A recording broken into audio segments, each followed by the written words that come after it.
If you like our video, click the subscribe button to subscribe to our channel and get easy access to new content. To see our full suite of ad-free video courses and training materials, visit us at teachucomp.com. As an owner of a sole proprietorship or partnership, a capital investment is personal money you or a business partner invests into the business. You use an equity account to track capital investments. QuickBooks Online creates a default owner's investment equity account for new sole proprietorship companies that you can use for this purpose if needed.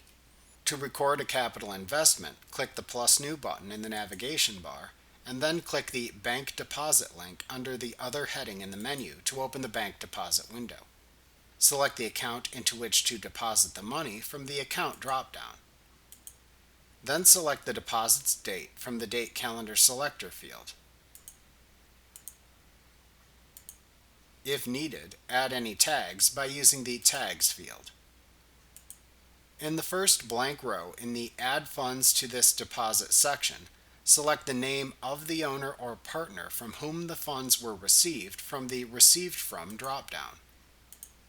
If the owner or partner isn't set up as a vendor, click the Add New choice in the drop-down menu to add the name of the owner to the vendors list.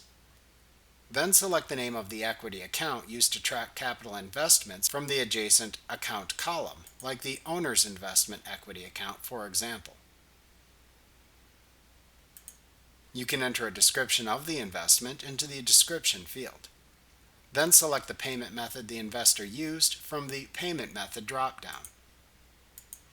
If there is a transaction number, like a check number, to record for the investment, you can enter it into the reference number field. Finally, enter the investment amount into the Amount column.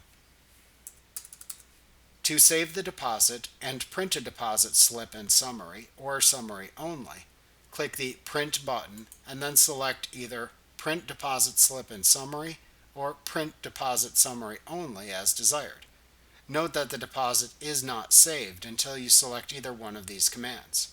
Alternatively, to save the deposit and then create a new deposit or close the window, either click the drop-down button at the right end of the toolbar to perform the current choice shown, or click its drop-down arrow to select the alternate choice from the pop-up menu.